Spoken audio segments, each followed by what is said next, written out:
My name's Corey Jewel Jensen, and I am a sex offender treatment provider from Oregon.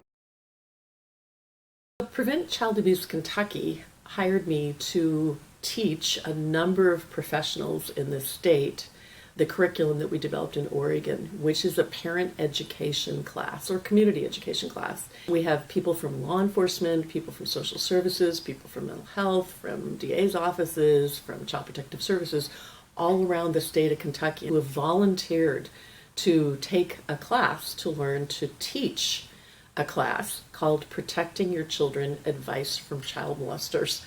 And while that might sound like kind of a creepy title, it's actually very important information for parents and people who work in schools and daycares and Boy Scout clubs and youth sports to have sat through this class so that they're in a better position to spot offender behavior, to intervene, to talk with kids, and to keep kids safer. In Oregon at this point, we've had about 100,000 parents and people who worked in churches sit through this class. And the way in which Kentucky has structured this through Prevent Child Abuse Kentucky may afford even a higher number of people to actually sit through these classes and gather this information. I've had some very unique experiences working in the sex offender field, and one of the experiences that I had ended up helping me decide that prevention was a very important and worthwhile project.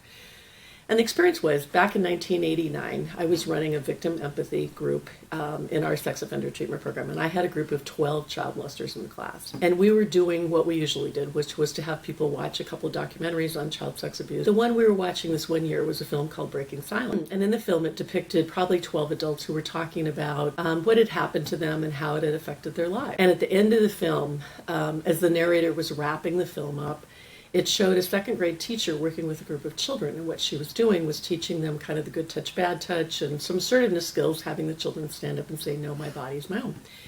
And what the narrator was saying is, it was showing her working with these children, is that child sex abuse in America today is a tragedy, and we really have to do a better job of helping children keep themselves safe.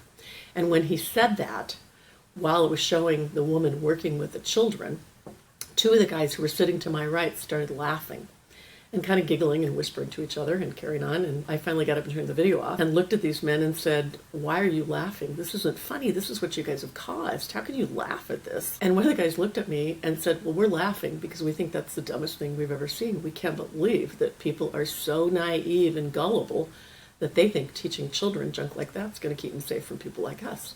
Kids are no match for us. What are people thinking?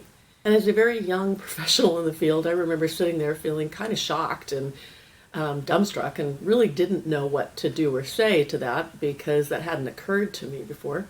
And finally, the only thing I could think of to say was, well, if you guys think you're so clever, why don't you help come up with a better solution and not be just part of the problem or the problem? And so the men started talking with me in that group and many groups after that about a couple of things. One being that most of them, in fact, what we know today is that probably 3/4 of adult sex offenders started offending when they were kids or teens, and far fewer, only about 1/4 to 1/3 of them had been sexually abused. And so what we've come to find out is that most offenders start offending when they're kids, and that most victims do not go on to offend. Part of what these men said was that it's not enough for parents to just talk to children about being careful and understanding it's not okay for somebody to touch them and to report if that happens. What we need parents to do is talk to their children about both sides of the coin. They're dealing with their little kids, telling them it's not okay for anybody to look at or touch your private parts. It's also not okay for you to look at or touch other people's private parts. And it's not okay for you to look at pictures of people without clothes on. We do know from offender studies that more of them at earlier ages were exposed to pornography, and what people who study that particular topic are concerned about is they think that the age at which children are being exposed to pornography has dropped to maybe 9 or 10 years old. And so there are people in my field who are concerned that we're probably going to have more people with sexual behavior problems in the future than we even have now. And right now, there are a ton of them. The other thing the offenders taught me, offenders engage in fairly predictable, fairly consistent behavior to get away with this. And the offenders told me that what we needed to do is do a better job of teaching adults, particularly parents, what those behaviors are, how to talk to kids about them, how to watch for them, how to intervene if they see them.